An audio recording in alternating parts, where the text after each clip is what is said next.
All right, so welcome everybody to the final day of the 2021 TCOM conference. Thank you all for coming. Thank you all for participating. I think we've had a bunch of, I've gotten a lot of feedback from a lot of folks who have said that they have participated in some outstanding um, workshops and discussions and so forth. So I appreciate everybody's good work and the sharing atmosphere that we have.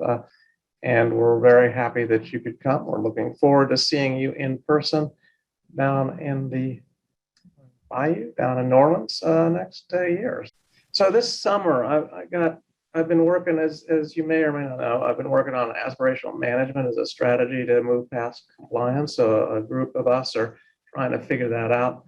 So one of the things we realized was that really, if you're going to have systems that use and manage, matching group aspirations with individual aspirations, then people in supervisor and leadership roles have to gain something from watching people that they supervise and manage and lead, watching them achieve their own aspirations. So I got interested in what that was. And so what is there a joy that people experience with other people's successes? So I was looking for the word. I know there is that. I think one of the things I first fell in love with my wife about is that she gets this joy just from other people's success, which is just remarkable to see. And so people do it, but I was wondering, okay, what's the name of it? So I got to looking, and it turns out I've talked to a lot of people, some English in the English department, etymology, linguists. There is no English word that captures getting joy from the success of others. There's actually no European language word that. The closest thing is the opposite, Schadenfreude, which is getting joy out of the misery of other people.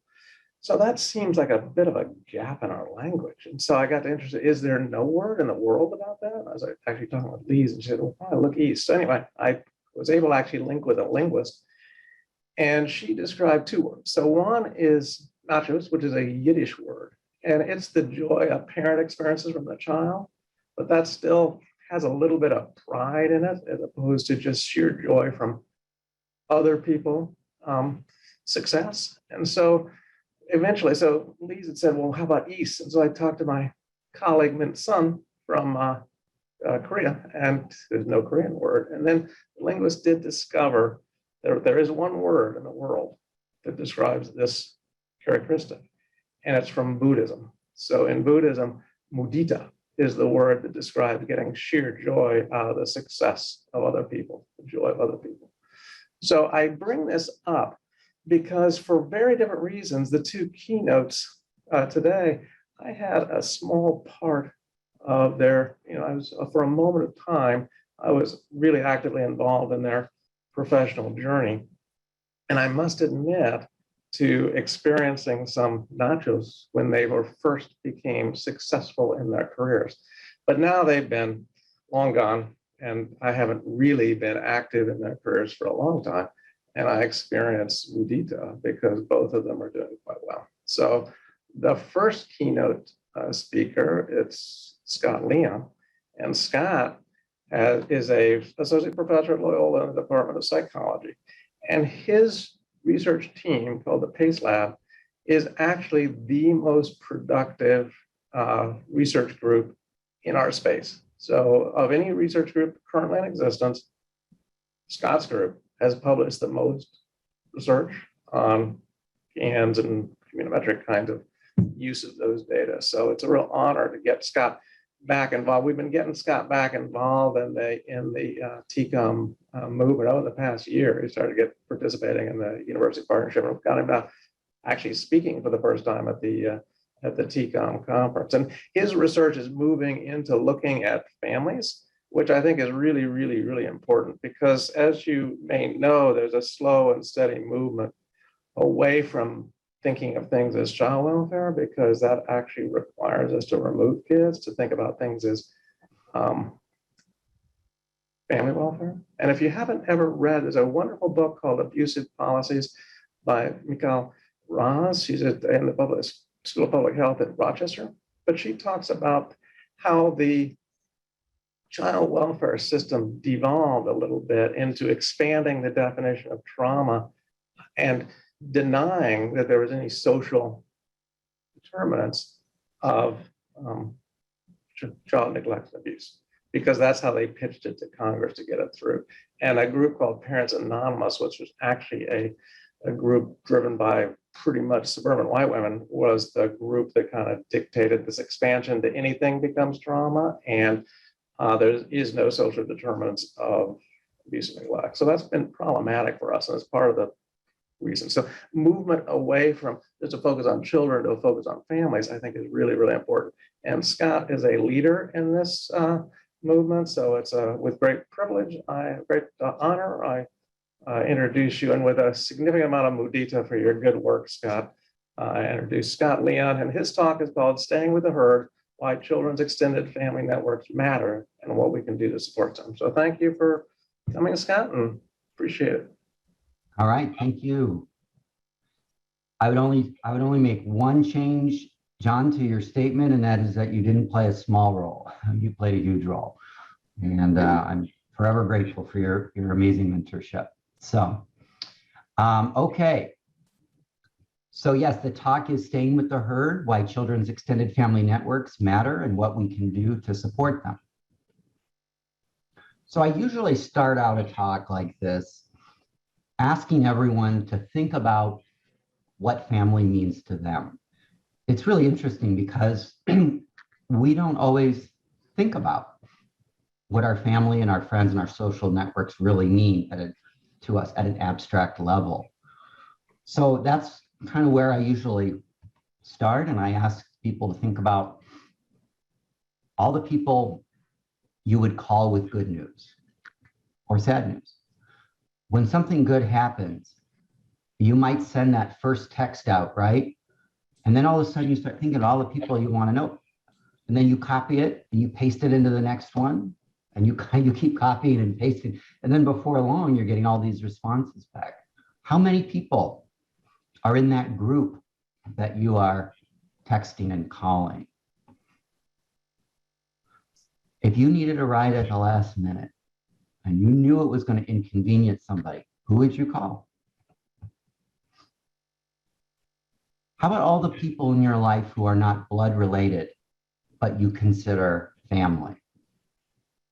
Think about all those people. You can just take a second. You can estimate it if you want. Now add up all those unique individuals. What's the number? How many of them are there? Okay, and the reason I do that is because I like to think about, and I like to get other people to think about how large their social support network actually can be. And it can be quite large. So then I ask, all right then, if you know that family, and by family I mean that in the broadest sense, all the people that would do anything for you, or the people that have the, I'm going to butcher it, the mudita for you. So then what role does family play in child welfare? How do we think about family and its intersection with child welfare? Well, the first big shift in considering family in child welfare came with kinship placements. There was a time, we all know, where family was rarely considered as a placement option when kids came into foster care. There was the old, the apple doesn't fall far from the tree notion.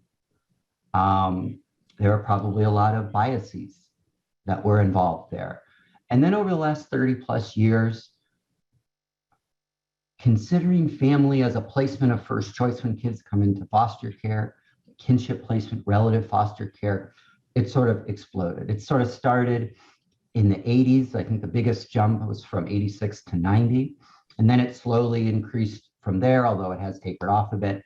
But nonetheless, placement is now understood as an important first option when it comes to relatives. Then the next question is, okay, we understand that family should be considered when it comes to placement. But what about all the family outside of the placement? The non-placement, non-custodial extended family network. What is child welfare doing to think about them and their involvement in the child's life during this very painful time? And that has started to happen. And we see it with federal policy, for example, and with our service models. Many of our service models, of course, have been thinking about extended family for longer. And so with FCON in 2008, we really saw extended non-placement family taking an important center stage in policy. And that federal law, for example, dictates that notification be sent to all adult relatives within 30 days of temporary custody. That was a big one. Now, how often is that really happening? Well, I don't know. But at least it's in the books. And as part of FCON 2008, family connection grants were established to try to expand our understanding and our use of this natural resource in children's lives. And I'm going to be talking a little bit about an evaluation today, a family finding evaluation that was funded through one of these grants. What about service models that consider the family, the fictive and the kin and fictive kin elements of a child's social network and bringing them to bear in supporting the child? Well, we've got a lot. This is not exhaustive, but we've got the wraparound model, right? 30 days to family, family group decision-making, and family finding. There are others. There are other models that, these are the ones that really make family the centerpiece, but there are other models out there that consider, the home builders model, even MST has folks considering the entire ecology. They do genograms in MST to try to understand the net. So there are a lot of the programs and interventions out there recognize the value of family, and that's really important. And these family-centered programs, the one I was just talking about, they differ in certain ways, but they all have certain kind of core features.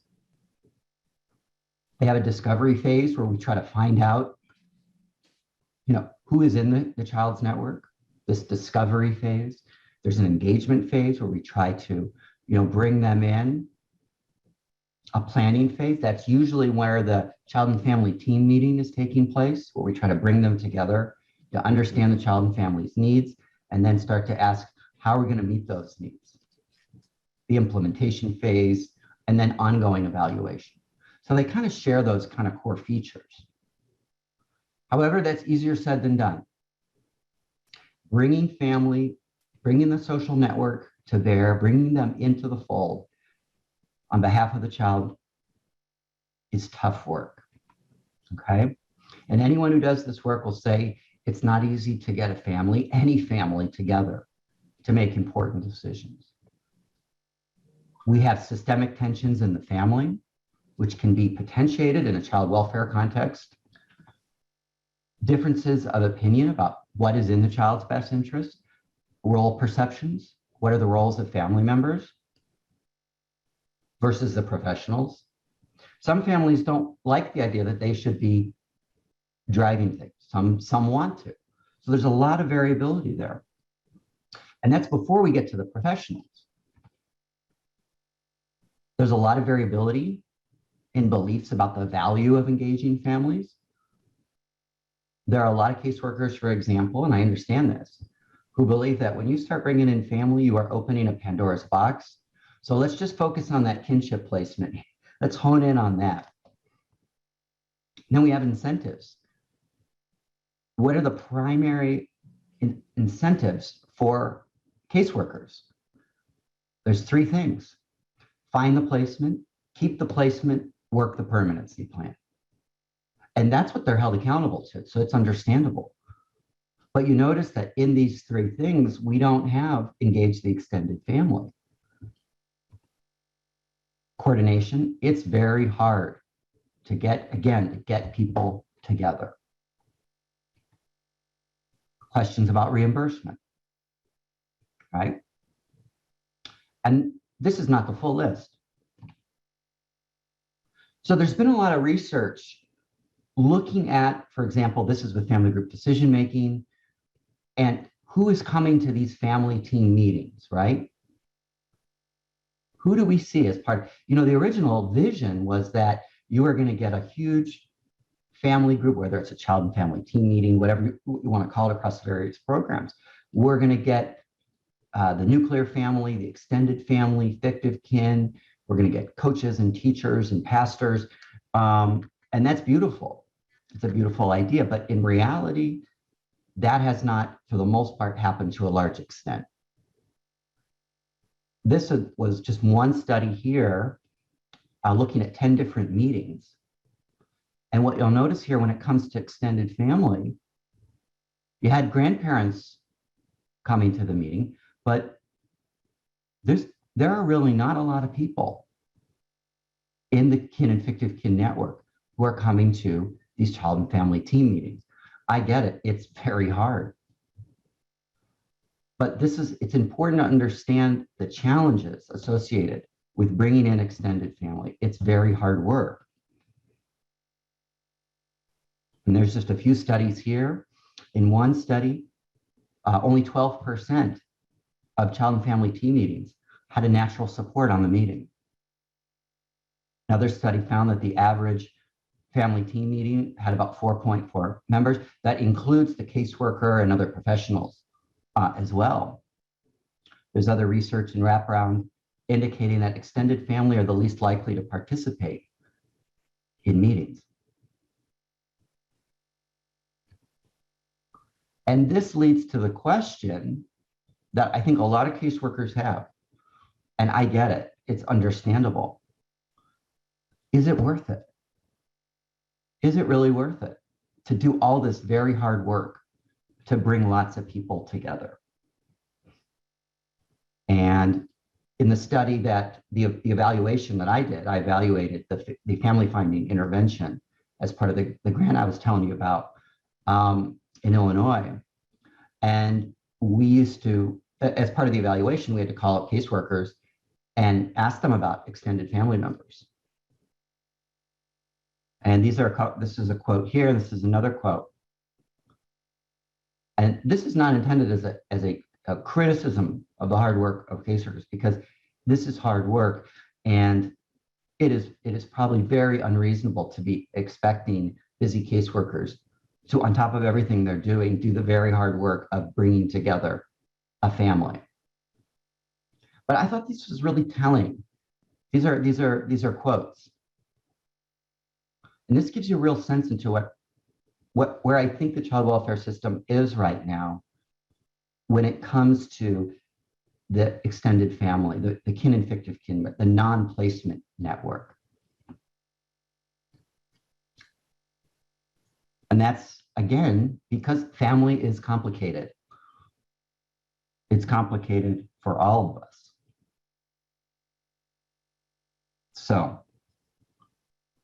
So the question is, for me, and this is where my research comes in, if we're going to promote the network, the extended non-custodial family network, and we're going to call on the profession to include them more, we need to establish a research base. So what about in Illinois? This is where this grant was that I evaluated took place, this family finding grant. Well, first of all, when it comes to family, Illinois has been a leader ever since the beginning of the kinship placement trend. And about 50% of all kids in Illinois, plus or minus over the years, are in kinship placements. And that's huge. Illinois is consistently at the top of the list in terms of percent placement, kinship foster placement. And then back in 2010, the Illinois DCFS was awarded one of these FCON grants. And the goal was to first examine the impact of kin and fictive kin networks on children's outcomes, and then to examine the impact of a specific family finding program. on children's outcomes. So it was a family finding intervention. And then I was the evaluator for the intervention. So what is family finding? It's another one of those family-centered programs. Developed originally in large part by Kevin Campbell in a 6-stage approach. He borrowed it from the Red Cross model for finding families after tragedies. It's very similar to these other wraparound. I mean, they all have a lot of the same components. They differ in certain ways. I would say that family finding has maybe a little bit more of an assertive discovery phase where they try to, the things they do to try to locate family, a little more comprehensive.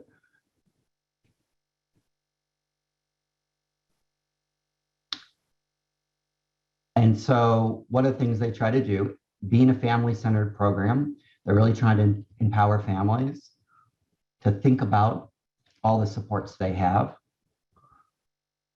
They search for and engage family members who can act as resources, and they reassess resources throughout the case. Notion being that it's those natural supports, they're going to do a lot of the support. And so like all these family-centered programs, there's a discovery phase. There's phone calls, outreach letters, database searches. And the family finders in this intervention, they use genealogy software. They were on obituaries pages, certainly SACWIS, white pages, all these things. Interviews and word of mouth was key. You find one relative, you ask, can you think of any other relatives, kin or fictive kin in the child's life that we haven't identified? You get them, you just keep calling. And the question was, in what ways and how often are they involved? And then the kin connection specialist, the interventionist, would interview each and every one of them and ask them what this child means to them and how have they been involved and how might they be involved. And one of the discovery tools was the Ecomap, and of course, the Ecomap is commonly used in child welfare. And this is an example one you see here. This is very common. Well, this is a child saying, these people here, right? These people made us feel safe because they were the ones that were there for me and my mom. Right? And if there was a child and family team meeting, how many of these people would be there? The reason I say that is I'm not being critical of child and family team meetings. What I'm pointing out is in any given family, there are a lot of folks. There are a lot of folks who care about the child and who the child cares about. And even if they can't make it to a meeting, it doesn't mean they're not out there. It doesn't mean they don't want to be a support. You see that? The other thing I think about, a lot of our case plans are very formalized, right? So we're looking at things like transportation, respite, and things like that, as we should. But I wonder how many folks on that list were doing that. How many of these folks are important to her simply because she knows they love them? How many there stopped by on a Wednesday night and brought dinner and left with a hug and I love you? And for her, was that important enough to make her feel safe? That was the word she used. You see, there's a whole world out there for these kids. And the question is, how often do we know about them?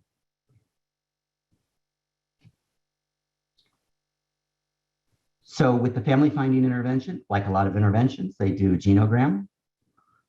They do it at the beginning of the case and then at the very end.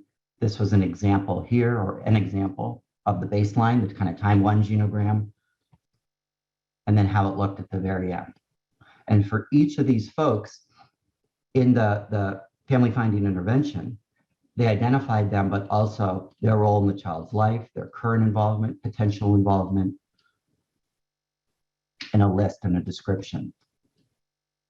In the engagement phase, family members are brought together. They're told, you might not appreciate how important you are. We're trying to really motivate. Then there's a planning phase. We're asking relatives to consider possibility of being a placement or a backup placement in case the placement doesn't work out. We're looking at things like respite, visit, supervision, childcare, transportation, help with homework. There's a range of variables that we looked at, and concurrent planning, possibility of adoption. One things we found is that concurrent planning really is not happening as it should. So again, I was the evaluator on the intervention. There were about 500 kids as they enter. So this was a front-end family finding. As kids enter the system, we had an intervention and a control group. And the age range between 6 and 13. And racial and ethnic makeup consistent with what we see in Cook County. So the family finding intervention had family finding interventions known as kin connection specialists. They're trained in the family finding model. They were housed right at the Cook County Juvenile Court. So that anytime a child came in for a temporary custody hearing, they were right upstairs, they came down and they talked to whoever was there. And that's where the search process began. They worked with a range of stakeholders and they interviewed every family member they could find and every fictive kin they could find. And they had these basic questions for them.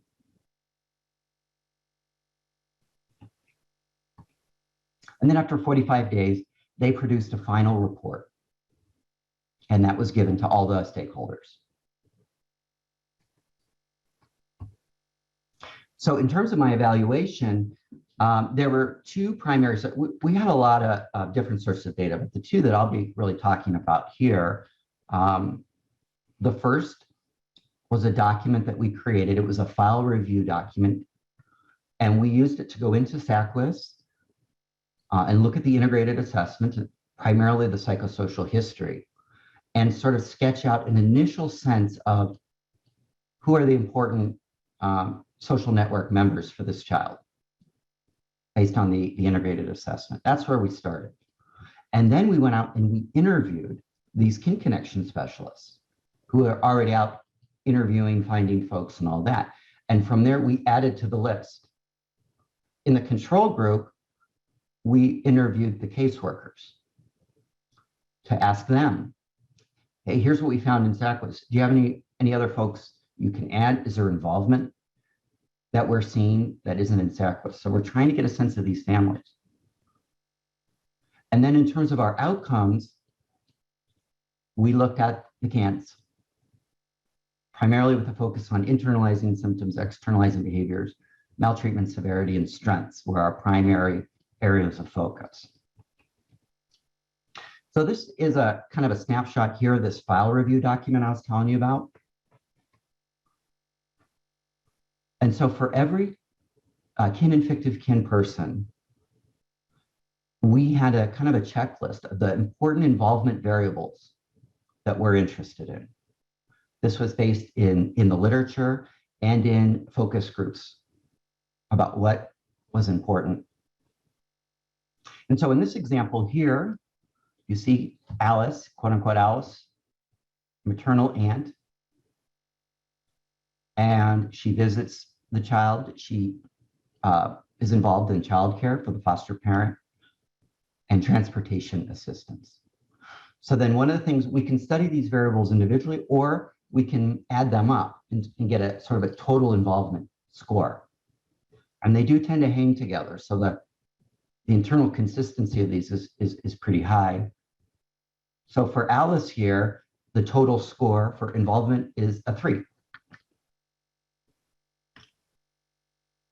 In terms of how we did the CANs, based on some factor analytic work, we were able to create an externalizing behavior scale and an internalizing symptom scale. And this is always the point where I feel like I need to tell John to sort of cover up his ears and do the la, la, la, la, la, not listening, not listening. because we did scale, okay? But it's a little better, and I sort of appreciate how that represents a little bit, it does represent a step away from the core communiometrics philosophy, but we bring it back in other ways. So, and then the strengths was the strengths domain, and then we have our maltreatment.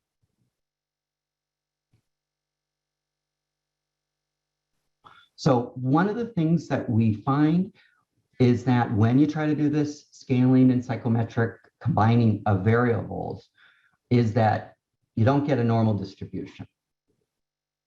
Okay, and so that presents a first problem. The second relates to this communiometrics issue, that the more we scale and start adding things up and getting means and all that, we are getting further and further away from the true, communication value of the tool. So one of the things that we did for both of those reasons is that this is depression here, the Kinship depression. If a child had a 0 or a 1, we gave the child a score of 0. We recoded it as not actionable. And then if a child had a 2 or a 3, we recoded that into a 1, that's actionable. So what that allowed us to do then is when we start adding up items on the internalizing symptom scale, what we're getting, that number that we're getting, is number of actionable items. So it's count data. I realize that that's still not, lined up with the philosophy, which I totally believe in. But at least when we're looking at count data and numbers of things, we're turning a little bit back, because now we can talk about the predicting the number of actionable items. So this allows us to do some Poisson regression analyses as well, because we're looking at count data. So if we take this is just looking at our sample here. If you take a score if you find all the family members, right, and you use that evaluation tool that I was describing, what you can do is you can get a total number of involvement activities for a child. So remember Alice, she had a 3. Well, what if we take all the relatives and add up all their scores? The average amount of involvement is 12 across the sample, okay? And based on it wasn't exhaustive, but based on my kind of review of the literature with child and family team meetings, average was right around 3 or 4 members on the team. So again, just going back, if you look at the average kind of composition of our team meetings, our family team meetings, it's just important to remember that there are all this involvement and all these folks out there. Actually, I take a step back. This is actually not total involved. This is total involved kin. Sorry about that, folks. One step back there. This isn't total involvement. This is involved kin. So if we look at the family network and we just ask, how many kin and fictive kin members are there who are involved, who have some level of involvement? How many? So we'll get to the total score there. The average number of relatives involved is 12. So the average child and family team member meeting has about 3, 4, and that may even be a little bit generous there. So what I meant to say was, if the average team has between 3 and 4, okay, it's important to remember there are all these kids with all these involved relatives out there. And the question is, are these folks here able to bring them in? How often is that happening? And I don't know the answer to that. But I think when you look at this, it's important to remember that it has to happen. It should be happening. Okay.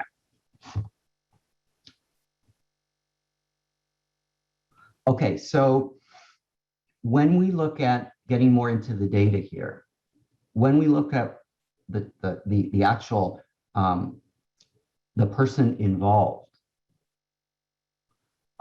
across relative types.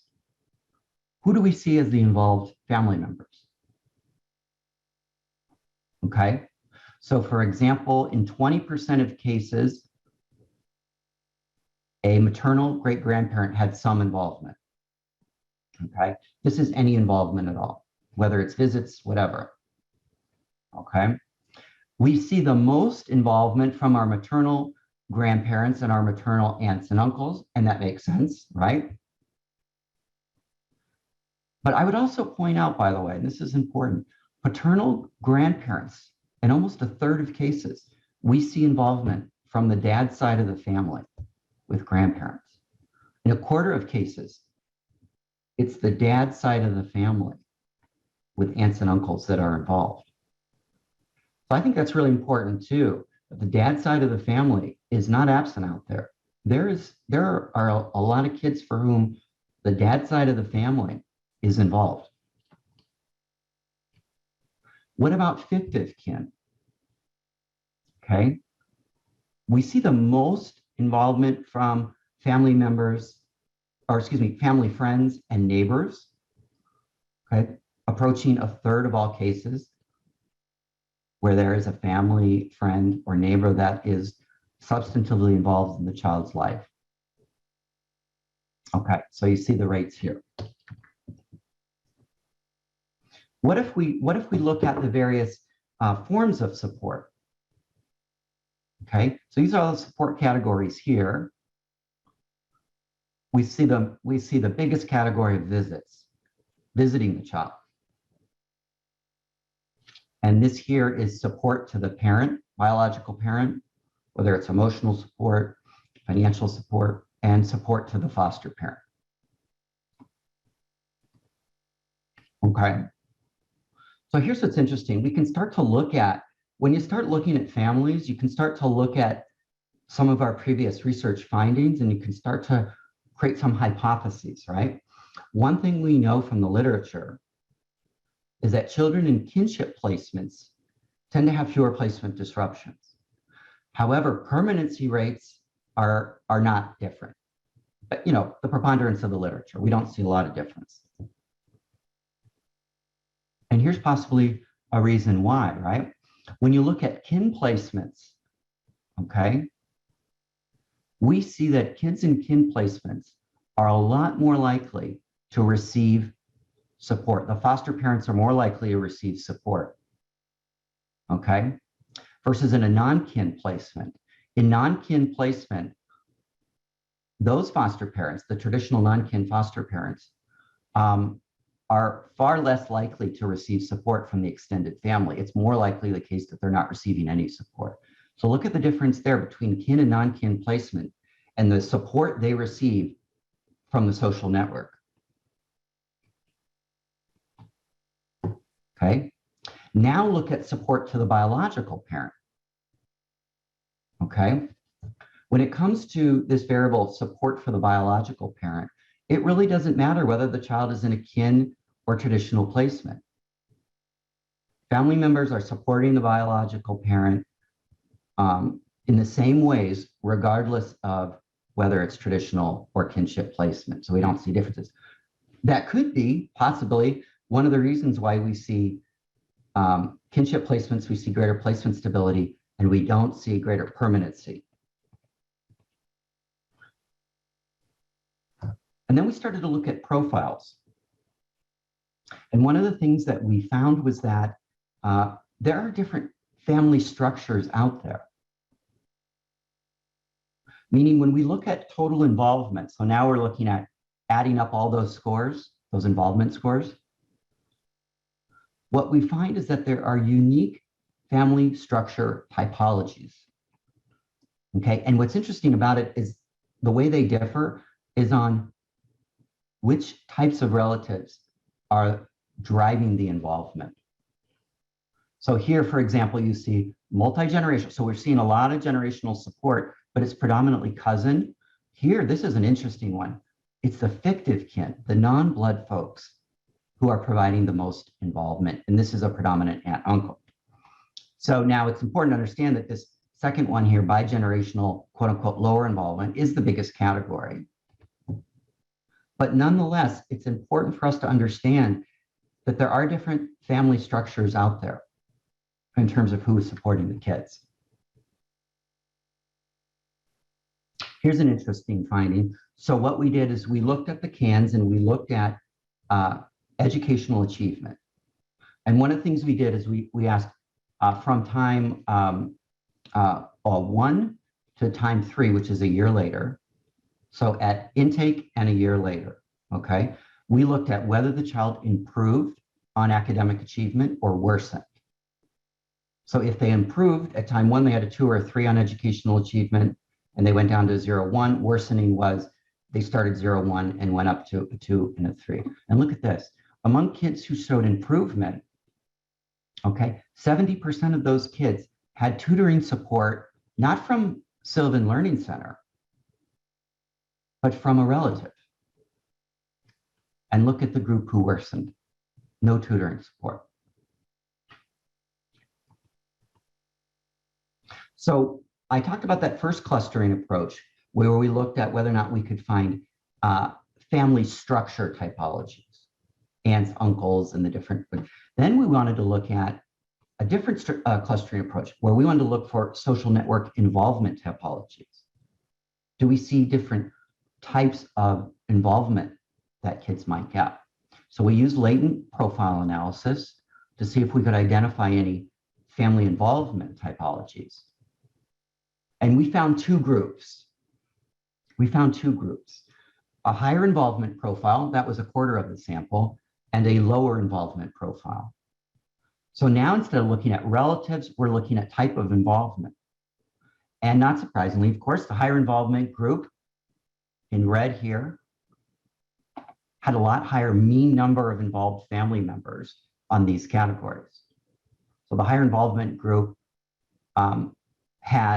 the average child had 4.5 people visiting them, for example. So you see the difference here, a real big difference in amount of support across categories.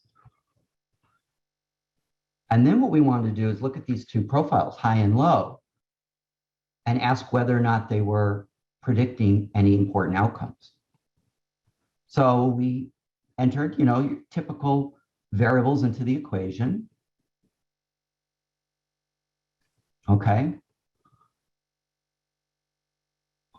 And of course, the time 1, so we're predicting longitudinal outcomes. We're predicting CANs internalizing or externalizing variables over time. And then we use time 1 as the predictor. So this is not very interesting, right? We always see time 1 is going to predict the course, age, okay? Older kids had, and we see a negative weight here, that means improvement. Older kids were more likely to have lower internalizing behavior slopes over time. Race, ethnicity, African-American children relative to others were seeing increases. First placement in the shelter. Being in a shelter predicts worse longitudinal outcomes. Maltreatment obviously predicts worsening. Strengths, the strength scale was associated with improvements in this case, looking at internalizing. And this profile group here, if you were in the higher involved profile group, if you were from a family that had a lot more involvement, you saw improvements in your internalizing behavior. And then we looked at some interactions, and I'll just talk about that there, but we saw some significant interactions here. So let me tell you more about this interaction here. So what you see then is that you've got this lower involvement group and this higher involvement group. And by an interaction, what we want to see is, we already know that being in the high involved group leads to better internalizing symptoms outcomes. But what happens when we add strengths to the equation? And here's what you see here.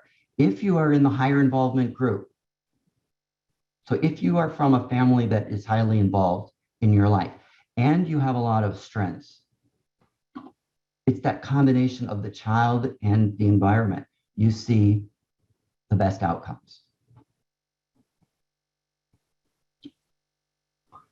Then we looked at involvement and maltreatment. If you are in this lower involvement group, we see this relationship between maltreatment and internalizing symptoms. More maltreatment, worse outcomes, which is common. We see that, of course, all over the place in the literature. But if you're involved in the higher involvement cluster, this is not significant slope here, this is significant. In a sense, the involvement is buffering the effect of maltreatment on outcomes.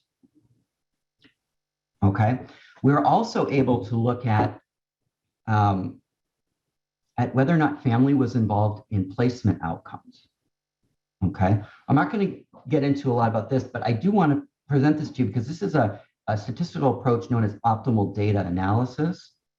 And what this approach does is it takes a dichotomous outcome. In this case, did the child go to the shelter when they came into care, or did they go into a foster home? And what it tries to do is it tries to find cut points so that it can optimally classify the groups. And it starts with the one that is the biggest predictor. So the biggest predictor is the percent of a child's relatives who have barrier. If you take all the relatives, and then you look at the number of relatives with some sort of barrier, criminal history, substance abuse. If the family composition is a majority made up of family members with barriers, that suggests a shelter placement versus non-shelter. But then what it does is it takes this subsample and it starts to try to break it down even further. So by the time you get to the end, you've got the most optimal classification possible of this dichotomous outcome. And one of the things I would point out is the CANS is involved, right? Okay, a lot of CANS variables here are involved in predicting the outcome. The other thing I'd point out, and John, this is where you can take your hands off your ears, because the great thing about optimal data analysis is that it allows you to stay true to the communimetrics value system here, because in breaking it down, you're not looking at means anymore, right? You're looking at cut points that have CAN scores that have meaning and communimetrics value to them. So that's one of the reasons I wanted to present that for folks who are interested in thinking about statistical approaches that align with the communimetrics values. But family members, by the way, you'll notice that child's conduct issues are not involved in whether or not they go to the shelter. How about how long they stay? Do they stay less than 30 days or more than 30 days? Okay. And what I want to point out just here is that child care support, the extended social network support of the child in terms of being able to support the foster parent with child care support, is a predictor here of whether or not the child stays less than 30 days or longer. For this subgroup of kids here, if this foster parent has child care support, that child does not spend as much time in the shelter. So once again, the extended family, fictive kin, and kin support network is playing a role. So one of the things we also wanted to do was predict strengths development. And once again, we did some scaling with the strengths domain, and we found four different, using factor analysis, 4 different strengths sort of scales, and you see them here. And then what we wanted to do is go back and look at family involvement and ask the question, does family involvement predict improvements in strengths? What role does family play in the development of a child's strengths? So this is the relationship strengths domain, time 1, of course, we always see that. Externalizing behavior predicts a lower development of strengths. Maltreatment, of course, not of course, but kids who are more maltreated see less development in their strengths. But look at that. Higher levels of involvement are associated with strengths development. Remember with the CANS, higher scores even with strengths, so just a worse outcome. So the negative term here indicates an improvement. Okay, what about community life? Once again, externalizing behaviors predict lower strengths development, less strengths development. Once again, involvement. Family involvement here is involved in the strengths development. We also saw an interaction here. And the bottom line of it here is that once again, involvement is buffering maltreatment. If you're in the high involvement group, maltreatment is not impacting strengths development. It's a buffering effect. What about educational setting strengths? This one was a single item, okay? Besides time one, educational strengths, once again, involvement. Highly involved families are associated with increasing educational setting strengths. And when you look at education, you might say, wait a minute, but the educational setting is about the school. Well, it's not just about the school. If you look carefully at the item, it's about how the school interacts with the family. So that involved families might be creating better educational settings. Educational setting is not a static variable. It has the potential to improve, presumably.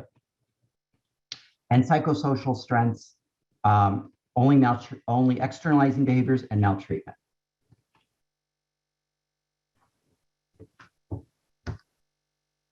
We also see fathers predicting improvements. In one study, children with more father involvement had fewer externalizing behaviors. And we also did a prison study where we looked at incarcerated fathers. And if a child was able to visit with their incarcerated father, they had lower externalizing behaviors. I know we're short on time here, so I'll just share that there are barriers. These families, like any family, has a lot of stressors in them. So we did look at barriers, things at the individual family level. So you see here, this is 0 barriers versus 1 or more. And our biggest barriers, you see